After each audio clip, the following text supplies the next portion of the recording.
Hey, everybody. Welcome to the second hour of the Santita Jackson Show here on AM 950 Radio, the voice of progressive Minnesota. Election 2024 is here, everybody. And boy, is it exciting. We're getting ready for Milwaukee, where you're going to have the Republican National Convention. We're getting ready for Chicago, where we are going to have a convention for the ages with the Democrats. And everybody's coming into town. It's going to be great. We're going to be leading into that convention. John Nichols from the Nation magazine, one of the founders of the Rainbow, really. We are going to have our Rainbow Push International Conference leading into the Democratic Convention. So you've got to be there, John. We have to figure out what we're going to be talking about. We're going to have Greg Palast and others who will be there. I look forward to it. Oh, yeah. But we've got to harness this energy that's coming into Chicago, and this energy that we really are feeling in the country and throughout the world today. AM 950 Radio, the voice of progressive Minnesota, the Santita Jackson Show, and the Santita Jackson Show YouTube channel. Please like and subscribe and click that bell so that you will be notified as soon as we come on. And please meet me on X at Santita J. Please become my friend over there. And please go to the Santita Jackson and Friends page. Project 2025. What is it? What is it? You know, they say that Democrats fall in love, but Republicans fall in line. My father has often said to me, if you fail to plan, you plan to fail. Well, one thing you can be clear on, Republicans do not plan to fail. They're always planning, plotting. I'm not mad at them. I just don't agree with them so much of the time. But I've got to respect that. And but Project 2025 is something that is it's really interesting. And it's not benign, John Nichols from the Nation magazine. It seems like this is something that this is big. They're planning way ahead, and they're planning to tilt the country in the rightward direction. Well, I think there's no question of that. And I think the thing that's important to understand is that when Donald Trump took over the Republican Party in 2015 and 2016, he was an outsider. The party didn't want him. Certainly the party leadership didn't want him. They didn't help him very much. And frankly, he didn't know how to do a lot of things. He was inexperienced politically. He had never held elected office. And so he did come to the presidency without a real sense of what he wanted to do. And you saw that. He had a lot of trouble filling out his cabinet. He had a lot of trouble on, mixed signals on policy, et cetera, et cetera. And so his first term, while it had some, major news-making events, it wasn't a particularly successful presidency by most measures. And that is something that Trump and many of his allies are conscious of. They know that it didn't go well. And so they want power back. Obviously, they're campaigning very hard to get it. And they have a plan so that this time, if Donald Trump becomes president, they will restructure the federal government in ways that make sure that they have, kind of top to bottom control of federal agencies so that then, by their vision, they know exactly what they're doing. And frankly, they have the power to do it. And so they're envisioning a very, very different presidency than the first Trump presidency. The first Trump presidency was shambling and messy and difficult and often dysfunctional. Their hope is that a second Trump presidency would be far more focused, far more aggressive, and frankly, far more successful on, taking apart a lot of the federal programs that your father and, Lyndon Johnson and Franklin Roosevelt and a lot of other people fought to establish. Wow. I mean, what are their plans? Because it's very interesting. Republicans really do plan. They plan, they plot, they plan. And Dr. King warned us that while evil men plot, good men must plan. And it's right. Like we keep getting caught behind the eight ball here.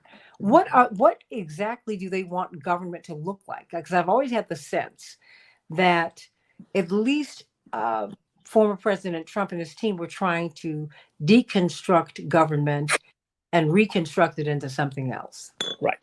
what they want it to look like is a reflection of Donald Trump's desires, right? They want it to be a much more centralized and focused presidency that extends from Trump. They want a presidency and, frankly, a federal government that does what Trump wants it to do, rather than what the many forces that tend to influence federal government want to do. And I think the best way to understand this is that the United States has, as I think any school child knows, a system of balanced powers. You have the legislative branch, you have the executive branch, and you have the judicial branch. And they pull at one another, but there's also pull within the branches. In the legislative branch, you can have Republicans and Democrats fighting with each other. Even in the executive branch, you can have a struggle between the appointed allies of a sitting president and the long-term civil service folks who have been there, before that president came and would, in many cases, be there after that president left. And so there's a lot of twists, a lot of turns, a lot of pressures. What the Trump people want to do, and what Project 2025 is really about, is establishing a system where the president, the sitting president, in this case it would be Trump, has much more control over that executive branch and is able, in many senses, to roll over the other branches, so that you get a far more powerful presidency. And that powerful presidency is able to implement a lot of its goals, not by going through Congress, not by going through the courts, but simply kind of just supercharging the executive branch and using the existing agencies, Department of Justice, Department of Education, Department of Health and Human Services, all these agencies to kind of implement the president's agenda, even if that agenda is not particularly popular. And so this is a very, very controversial approach. It's one that even a lot of Republicans, I think, are uncomfortable with. But it's one that a lot of the people around Trump like, because Donald Trump, coming from the business world, coming from a circumstance as an executive, doesn't like to have to go through all the steps that politics usually requires. And in this case, he's very angry, as we well know, with what he refers to as the deep state, or in other words, with the existing federal government infrastructure. And so I think you really want, he and his people around him really want to tear it up and establish something that they can have much more control of. Well, what is this? Because we've been hearing, and certainly I've been reading about this slow creep toward an imperial presidency. Yes. I mean, because we've seen that part is not new. No. First of all, define an imperial presidency, and is that charge true? Oh, yeah, we have an imperial presidency. There's no question of that. The presidency at the founding of the American experiment was imagined as a relatively weaker office. It certainly had powers, but the president was not thought to be, for instance, more powerful than the Congress, more powerful than the courts. And what we've clearly seen over especially the last 100 years, is a great extension of executive power. The president is far more powerful today than historically, and frankly, far more powerful than the Constitution imagined. And that is an imperial presidency. Remember, we now have a situation where presidents launch us into wars without getting a declaration from Congress. Mm-hmm. That's not how it's supposed to operate, but that's an example of what an imperial presidency does.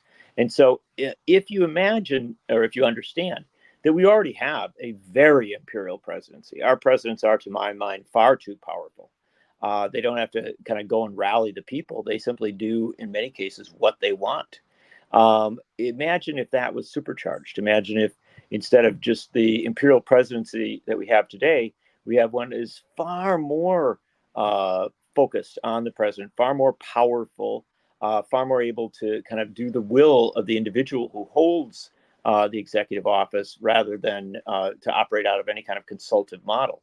So it's a big change that they're proposing. And frankly, it's one that moves us, I think, further in a direction that we should never have gone in the first place. Our presidents should have the power to do, many things. I'm not trying to, have a completely weak presidency, but a president shouldn't have the power to declare war without congressional approval. A president shouldn't have to have the power to, spy on people without, like judicial oversight and approval. A president shouldn't have the power to do many of the things that presidents do. And if you're going to double that up or triple that up, with Trump literally just telling, agency heads to go out and do what he wants, I think that's a very dangerous circumstance. It moves us a long way away from, our basic concepts of democracy. So where are we going? I mean, because we basically are involved in a war in the Middle East right now. I mean, Yeah. as we look at President Trump, former President Trump, and what he's ambitious to do, should he become president again, I'm like, well, could it get any worse? The overwhelming majority of the American people want a ceasefire. Yeah. We're funding the IDF, we're funding Israel's genocide of these people. And it's as if no one is hearing Americans. I mean, but the president is overriding, the president is already overriding Congress. Yeah. So you asked the core question, could it get worse? Of course it could get worse. Oh, I boy. mean, yeah, there's no question of that. For one thing to understand, if you look at Donald Trump's stance as regards the Middle East versus Joe Biden's, I mean, Trump has always been far closer to Netanyahu, far more sympathetic to Netanyahu than Biden ever has been.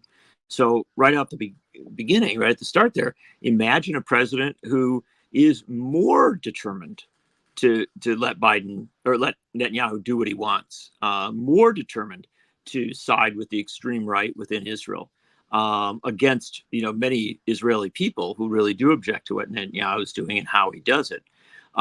It's not a good direction to head. In fact, it's one where if we look at our current circumstances, say, wow, things are really bad, and we have every right to object to many of the policies of the United States, and should be doing so. Then imagine if those policies were far worse, and if it was harder to object, if the avenues for raising objections, raising concerns were narrowed or closed down. I mean, that's what a supercharged imperial presidency looks like, and that is, I think, in many senses, what Project 2025 envisions. Well, just your closing thought. What should we be looking out for as we move into this election season? Because we're talking about democracy, but no one's talking about this. Well, we should be talking about this a lot more. Look, I mean, the key to any election, the key to democracy itself, is an informed electorate. The people know what is at stake, and frankly, they know what they're going to get with one party or the other, with one candidate or the other.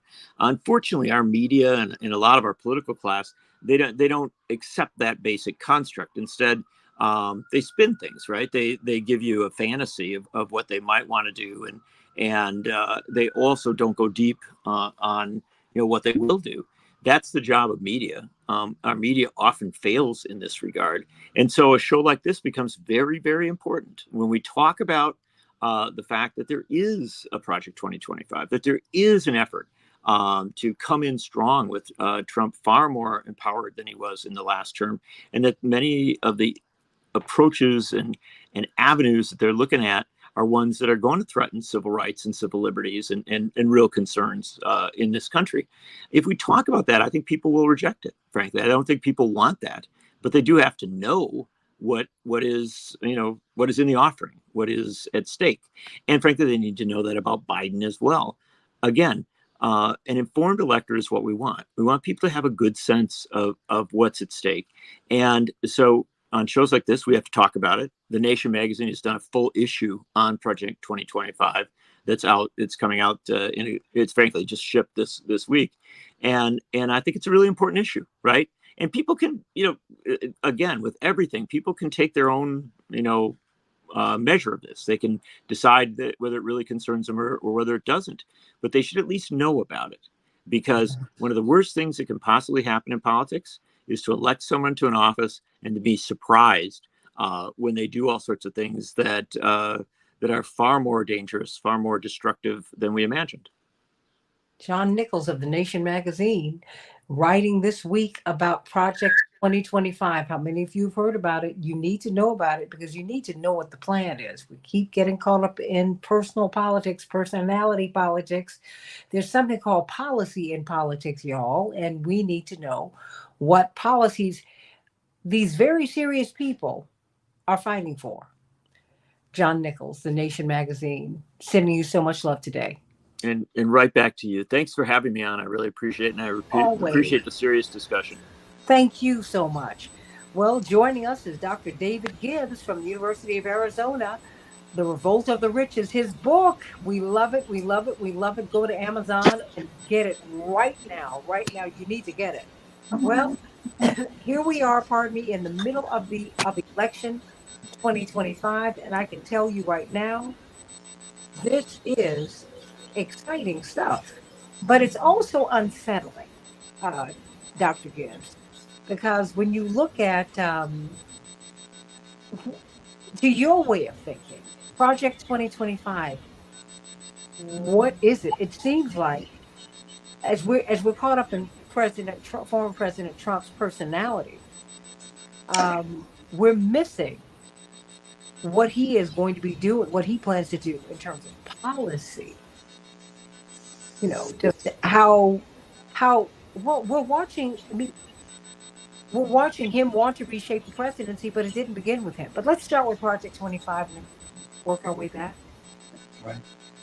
Well, Project 2025 is, I'm sure John Nichols has already explained, is an effort to basically, it looks certainly on paper like a massive power grab by Donald Trump, by the Republican Party, but especially by Trump and sort of the MAGA wing of the Republican Party to essentially reshape the federal bureaucracy and recreate it sort of in their own image.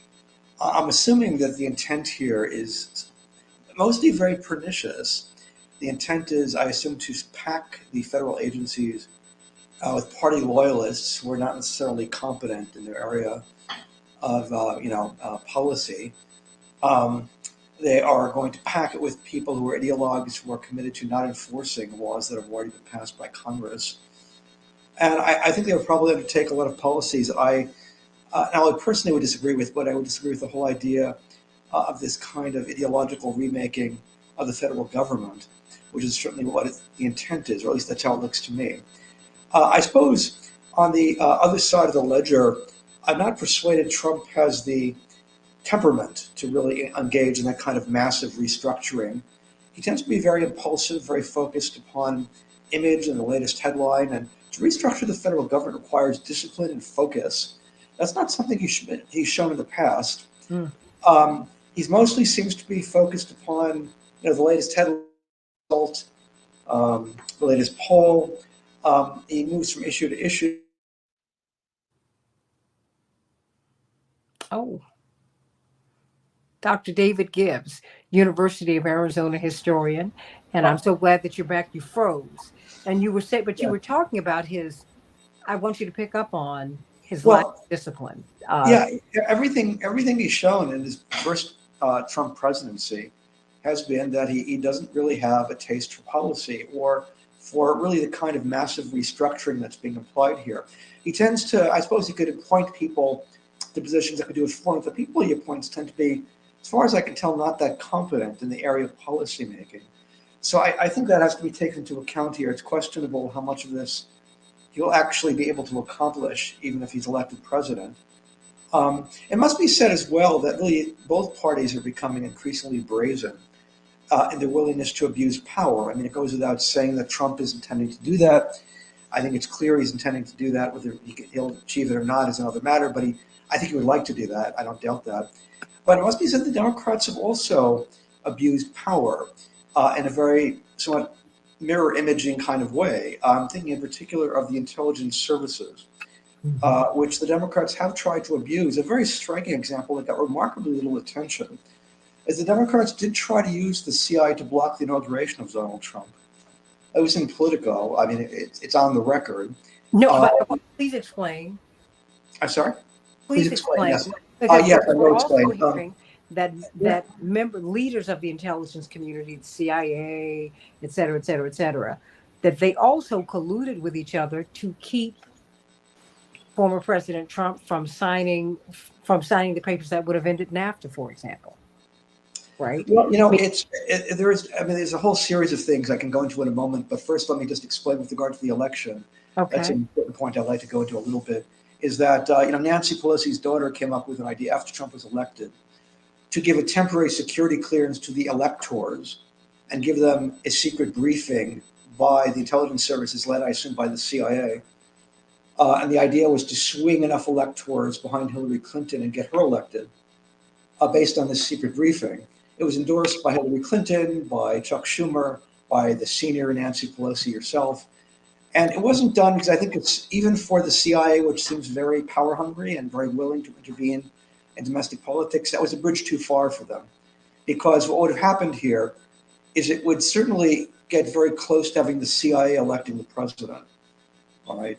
And, whereas that did happen with the Supreme Court in 2000, the Supreme Court, at least the courts are in the Constitution. The CIA is not in the Constitution.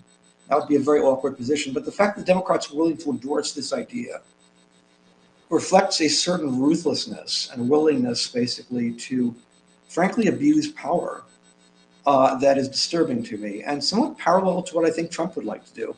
There are many other cases. I mean, in the case of, there were repeated leaks, basically, by the CIA and by other intelligence services, not only against Trump, but also against Bernie Sanders.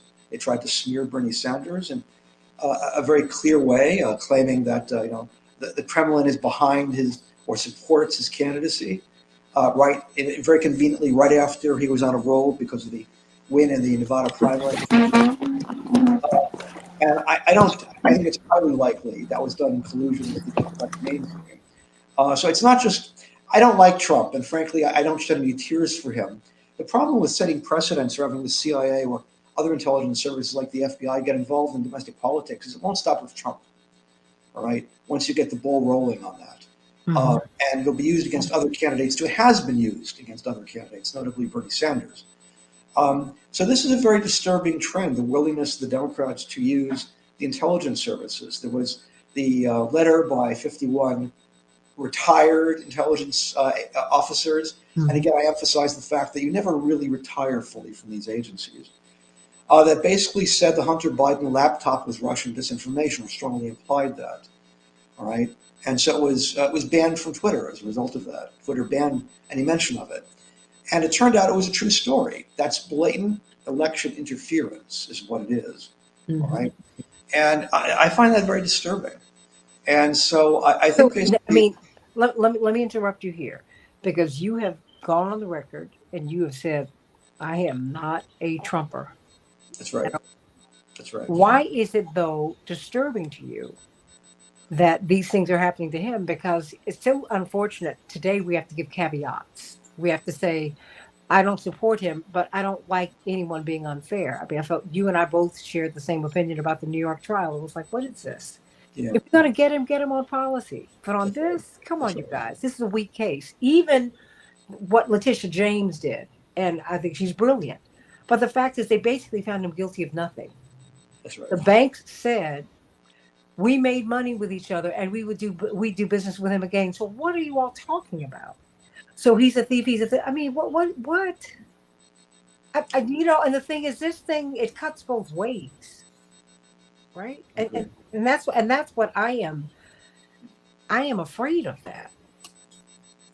Both parties are doing kind of a blood sport right now of willing to selectively weaponize federal agencies or sometimes state agencies when they have the opportunity to be used against their opponents and then complain when their opponents do it to them. There's a matter of principle here, which is basically abusing power is wrong, no matter who does it and no matter who it's against. It's just a wrong thing to do. And it's a terrible precedent because if we now use it against Trump, it'll be used by Trump against someone else. All right. And again, I emphasize the candidate I personally supported, Bernie Sanders, was attacked this way as well. So it's not just against Trump. I think we need to get away from the fact that if we do it, it's okay. Okay. If Trump does it, it's bad. I do think that is the standard we're using here. And we need to get away from that standard and basically adopt a position of principle that weaponizing the federal government, politicizing it, abusing power as a result of that is simply wrong and shouldn't be done. And so I think basically, partisanship is okay up to a point, but it shouldn't be, if we abuse power, that's okay. If Trump abuses power, that's bad. We need a consistency of principle here. I'm not sure we're always getting it. I think it would be a welcome relief if we did get it. Again, that doesn't in any way justify what's being proposed with Project 2025. Obviously, it's a terrible idea. I hope it doesn't come to that. But it's not as if what Trump is proposing here is completely without precedent. The precedent is abuse of power, basically, was what Trump is proposing. The Democrats, I think, would be delighted to do that and have done it in the past. And abuse of power and principle is just wrong and shouldn't be done. But where, I mean, so the imperial presidency, would you say, and I've been reading about it for years, that the imperial presidency really, and John Nichols spoke to that so brilliantly, it's not beginning with Trump. And I think it's important for us to understand what an imperial presidency is, and that this power grab is something that's not unique to him. I'm not taking up for him. I'm saying in principle, this is not what the presidency, it was not made for this. That's why George Washington didn't want to be king. He said, no, we got away from that. Or am I misreading history? Well, no, there's no doubt. You have a concentration of resources in the executive branch, which isn't necessarily a bad thing. Again, Roosevelt was the one who started it, and I think he did some very positive things. Johnson, a much more mixed record, but nevertheless, he did some very positive things with executive power. But you have to do it legally and according to procedure and according to law.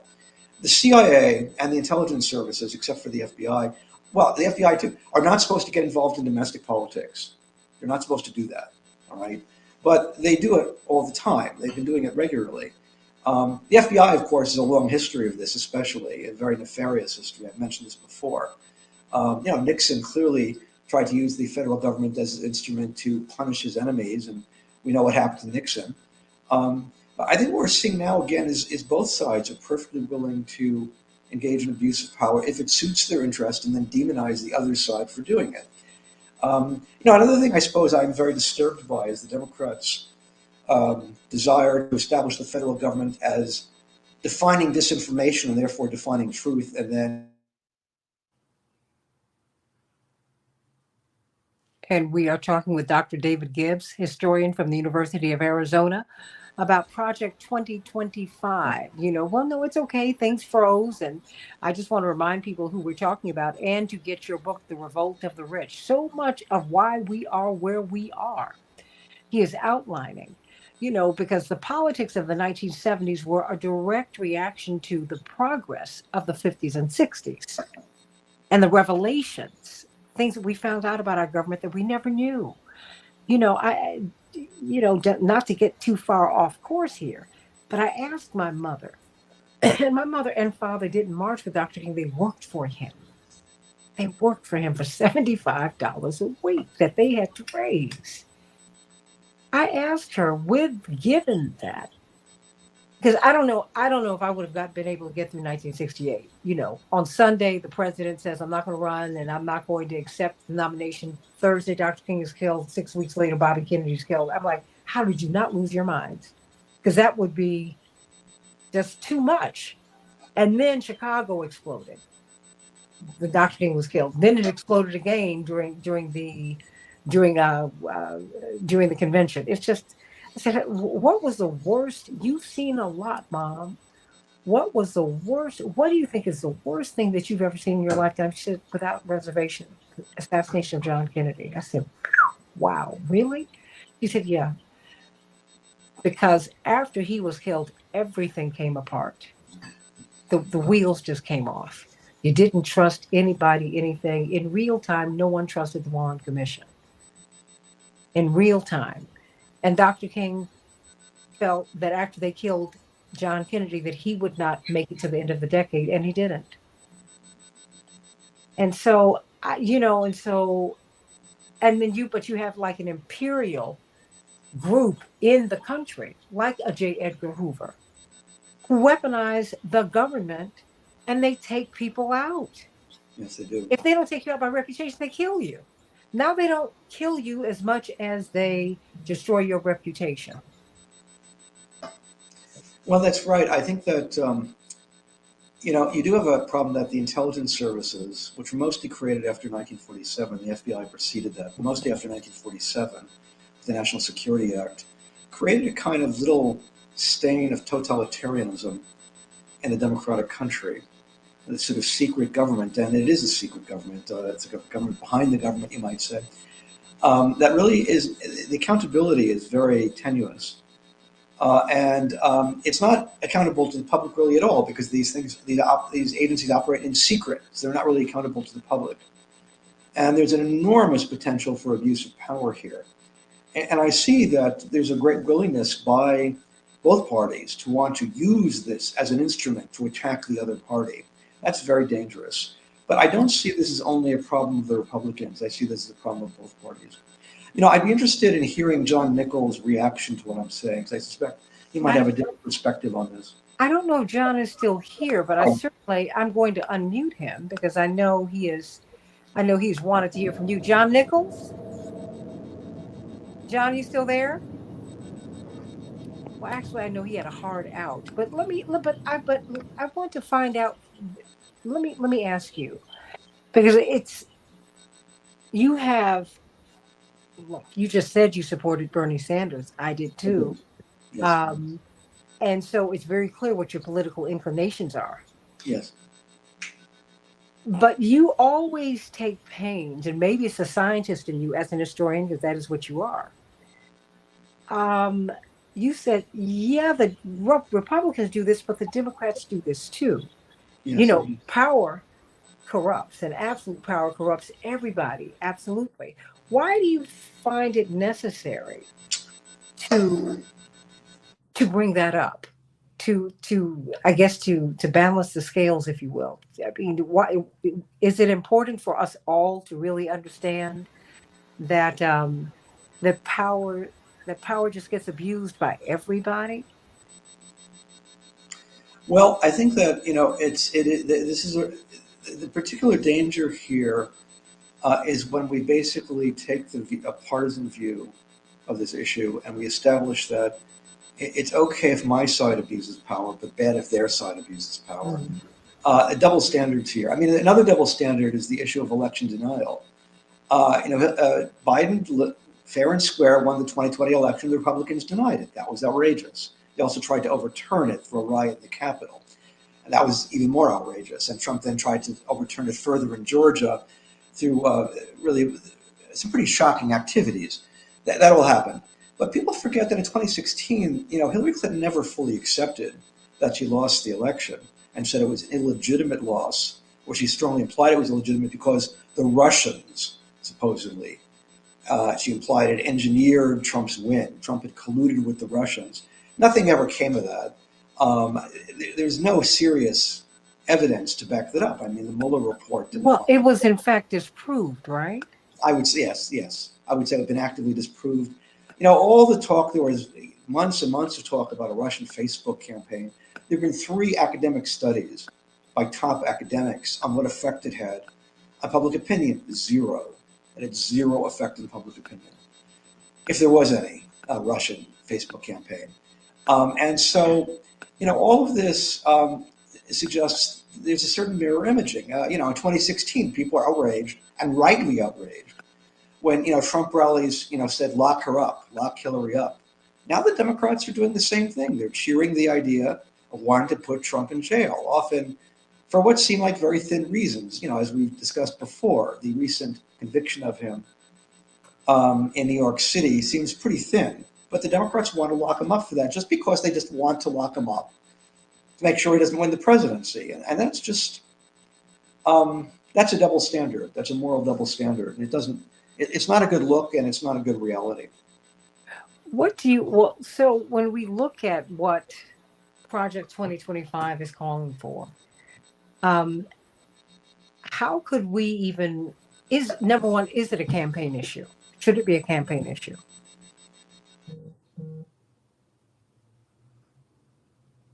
And we are still talking to Dr. David Gibbs, University of Arizona historian. You got to get his book, The Revolt of the Rich, everybody. The Revolt of the Rich. Yes, I'm going to say it all the time, because that's people need to know about it when it's settled on their ear.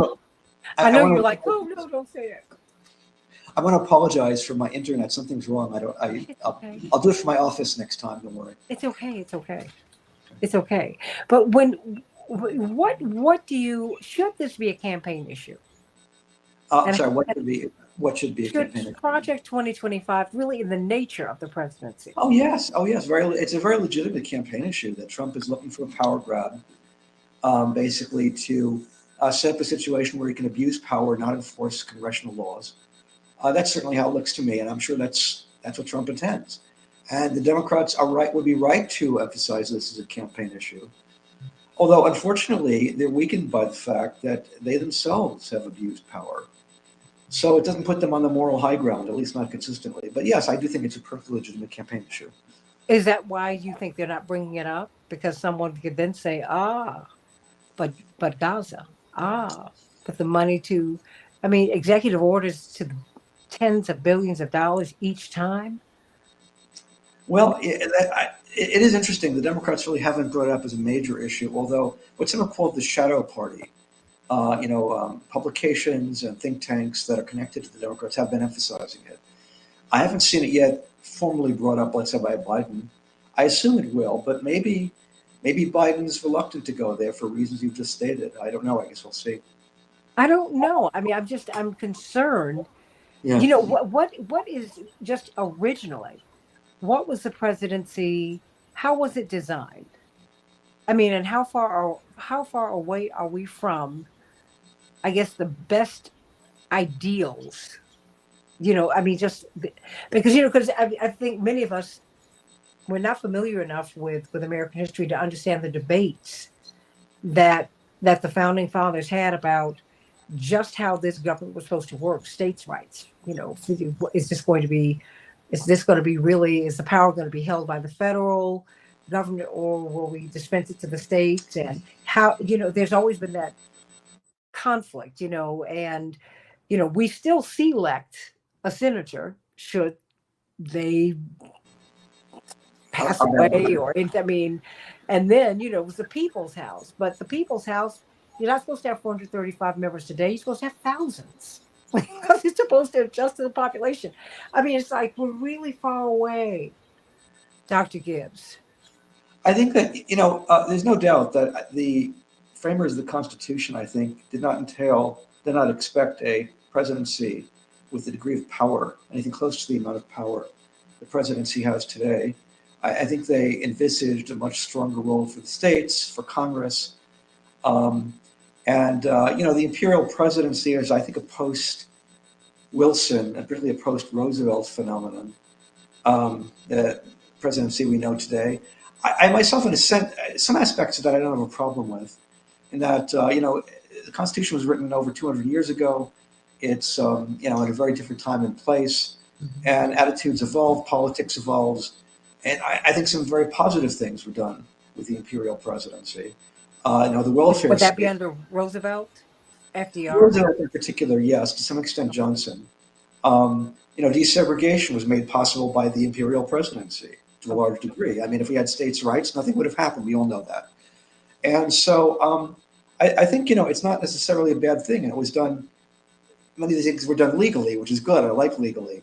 What I find very disturbing is the rise of a secret state in the form of the intelligence services. First, the FBI after World War I, and then the CIA and a whole slew of others after World War II. And this is very distressing to me. And what is particularly, first of all, what's very distressing is what they do overseas, which has involved some extremely disturbing operations. But also domestically, lying to the public, disseminating propaganda for the public to consume, and engaging in partisan domestic politics, which they do engage in, all right, and engaged in fairly dramatically recently, making very clear the intelligence services were voting against Bernie Sanders and to some extent against Donald Trump. And Hillary Clinton. I'm James Comey, and Hillary Clinton with James Comey. That's right. Yeah. And so there's the issue of nobody elected these people, and they don't have any authority to decide who's president and who's not president. Or at least they shouldn't have that authority. And so that is disturbing to me. That is disturbing. And that's that's a very serious problem here. And it's one that we collectively have come to accept, but the costs have been extremely high, and I think now we're seeing some of those costs. It's not, this has become very complicated. I don't particularly like Vivek Ramaswamy, and Mhm. I think what he's really about mostly is what his net worth, which is $300 million, or is it 600 million, something in that range. And he supports many positions that I intensely dislike. But he did say something that I thought was very intelligent, which is he favored abolishing the FBI. And everybody was shocked by that. And that was presented as a shocking idea. And I Mhm. can't for the life of me imagine why people would find that shocking. Just look at the FBI's record. It's appalling. Look what it did in the past. Look what it's doing in the present. It's appalling. Look what Edward Snowden said the intelligence services were doing.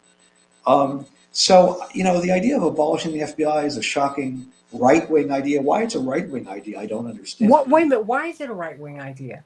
I mean, Well, coming out of the civil rights movement, really? I mean, I and agree. I mean, I've heard a lot of people who are from the civil rights space who are like, I can't believe he's calling for the abolition of the FBI. I'm like, are you serious? are you crazy? Yeah, Are you crazy? yeah. Do I'm you not, know they have a dossier on all of us? I'm a that's right. kid. I mean, That's are right. you for real? Yeah. I mean, and then as I continue to read now, even what they did with Donald Trump, because they did it to Kennedy.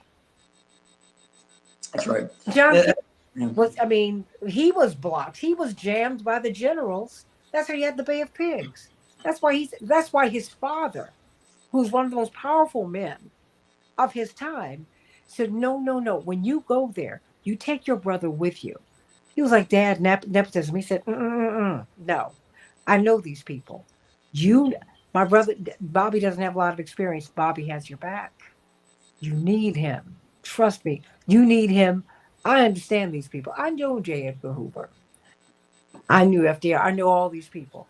I know that if you go in there by yourself, son, look at what happened. And it happened after because I wonder what if the world would have been a different place had his father not had a stroke. Well, it's an interesting point. I hadn't thought of that. I think in terms of the current situation with regard to the FBI and the larger intelligence services, there's been a Ugh. remarkable change in opinion. And in the past, it was conservatives who loved these agencies and liberals who didn't like them. Now it's reversed. Now it's reversed. How did that happen? What Um, happened? for some reason, I'm not entirely sure why, but I do sense the intelligence services have not liked Donald Trump. They don't trust him. I think they prefer the sort of old Republican mainstream, and they like people like Hillary Clinton and Joe Biden who are, dependable. Trump just seems they clearly don't trust him. They don't like him, and they could Why? really. That's a good Why? question. I don't know. I don't have a good answer to that. Because to me, that is the key. I mean, there is a progressive. Is it Chris Parenti, who has Yes. taken a lot of heat Yeah. because he said that Trump's biggest sin is that he has sought to take down the imperial state. Oh, possibly. I mean, like that's one way of looking at it. As I I said, I'm mean, not. it's a way. I'm just when I saw the headline, and as I've been reading, as I read the article, and as I've read his articles and I've seen his interviews, it just made me think. I had to wonder, why did they hate him so much? I What think, is it? I mean, like, why did they hate Carter so much? They hated Carter with a passion. well, I think that in the case of Trump, the best I can make is he's periodically made noises that he might consider not continuing NATO or American participation in NATO. He hasn't done anything in that remotely approaching actually doing that, but he's made noises suggesting he's thinking about it. He's made noises that he might want to rein in the intelligence services, although I don't think he's done anything about it. Again, that requires. Could he? I mean, Well, that's an open question. That's an open question. And you know what he said to Judge Napolitano? Judge what is Napolitano said, he said on his podcast, and I met Judge Napolitano. I know him from Fox, from my days at Fox News. And he said, I asked Donald Trump, why, Mr. President, I got to push back on you. And, I support you. He's a libertarian. So, but, you didn't release the JFK files like you promised. And former President Trump said, to compress the story, one day when I don't have 15 people listening to me on this telephone, I will tell you why. He said, if you saw what they shared with me, you wouldn't have shared it either. I said, oh, wow. Wow. Oh, wow. You know, so I mean, if they're going to do that to the president of the United States, how can we ever be free? Well, there's a real problem that we have this sort of um, entity, the intelligence services, that are fundamentally at odds with democracy, in my view. Mhm. And that is a very serious problem, especially since nobody elects these people, and nobody really controls them very well. The public certainly doesn't control them. They can't because they don't know what they're doing. So that's where we are. But I do think that basically people who a lot of liberals tend to overlook these problems and say that if the CIA and the FBI are going after Trump, and they're good agencies, we love the CIA and the FBI, and Because they're going after him. that's right. And that shows a lack of principle and also lack of judgment in Oh, fundamental ways. Um, and so, you know, this is sort of the breakdown of, you might say, consistent moral standards here that I just find very disturbing. Which is why, I am shocked by the 2025 project, but maybe less than some, because my sense is the Democrats have a similar attitude about what to do with the federal government, which is use it to bash their enemies. All right, and particularly people like um, Donald Trump, and when necessary, Bernie Sanders. Um, and and so that's not a consistent moral standard. I think people need to recognize that fact. Unfortunately, Santita, I'm terribly sorry, but I'm going to have to go because I have an appointment. I have to drive somewhere and be somewhere at of 4. course. And Well, put my before you go, just give us some closing thoughts. um, politics is becoming increasingly a blood sport that is simply, it's not about principle so much as just tribal loyalty. And I think people, the Reds versus the Blues versus the Reds. And I think people need to get beyond that and start dealing for more of a sort of policy orientation and some kind of moral consistency that, for example, abusing power is wrong. Using the federal government as a weapon against your enemies is wrong. Um, and not just view this in tribal partisan terms, because it's not entirely a partisan issue. It's not a partisan issue at all. The I, Revolt of the Rich, everybody, get the book, get the book, get the book. It's on Amazon. Get it right now and tell your friends to get it. Don't wait for the New York Times, who many of you don't trust now. yeah, But I mean, but even the trust is selective. I mean, and I think that's what it is. It's the lack of objectivity that's right. is what is really unsettling to me. It's unsettling to me. And I think we're not going to be well served by that, Dr. David Gibbs. And so I can't wait to have you back on the show to talk about that. Great. I look forward to it. Thanks for having Blessings me. to you. Absolutely. Thank you, Have a good day. everybody. Dr. David Gibbs, University of Arizona. Everybody, and as we wrap things up today, I want you to really let us be people of principle, right? People of principle, not people who are so personal in our politics. We're so driven by that. It's not healthy. It's not healthy. The fact is, my mother and her mother before her, and on, they would say, right is right if it's in the trash can, and wrong is wrong, even if your mama does it. Those little simple witticisms, those simple truisms, they are as true today as they were when I heard them as a little girl. And as my mother heard when she heard them as a little girl, and on and on and on we go. The fact is, we have to be people of principle. Don't just reflexively dislike someone, and make it a practice of not disliking anyone. Maybe you dislike their political positions, but remember that they're people too. I remember in the run up to our war on Iraq, I was very, very upset because I'm a very passionate person. It just the thought of all of these Iraqis being killed, because that's certainly what we were going in there to do, it broke my heart. excuse me, and I remember talking to my godmother, Mrs. Irene Ware, who was a pioneer in Black radio out of Mobile, Alabama. She passed away a couple of years ago. And she said, baby, don't worry about anything. I said, oh, Aunt Irene, how can I not? She said, just remember God loves Iraqis too. I have not been shy with you about my beliefs. I am someone who believes in God. I do, and I'm not going to hide that. And if you're an atheist or an agnostic, I respect that and embrace you all the same. Just saying, as for me and my faith walk, this is where I am. And I don't want to treat people the way I want to be treated. No, because many of us abuse ourselves. Many of us don't even really know how to treat ourselves well. So we don't know how to treat anyone else well. I want to grow and be in the space where I want to treat people the way they're supposed to be treated. Maybe one day I'll learn. I've had to learn. I've been on a journey to learn how to treat myself well, to take care of my health, and on and on and on, and to appreciate my gifts. And that's something I'm making a lot of notes about right now, because it's, that's been part of my journey in my life.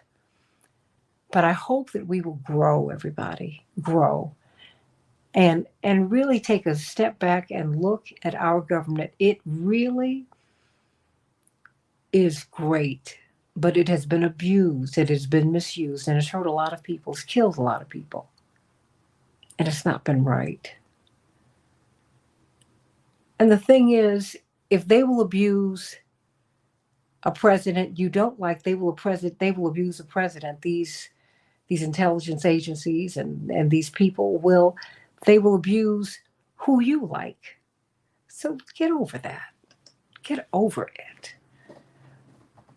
You just want to do the right things for the right reasons. That's all. And we want the government to behave well so that everybody is treated fairly. That's all. That's all. That's it. That's all. And that's it. That's all. That's all I've got to say. Pay attention. Pay attention. This is an election of tremendous consequence. Tremendous consequence. We hear it every 4 years, but it's the truth.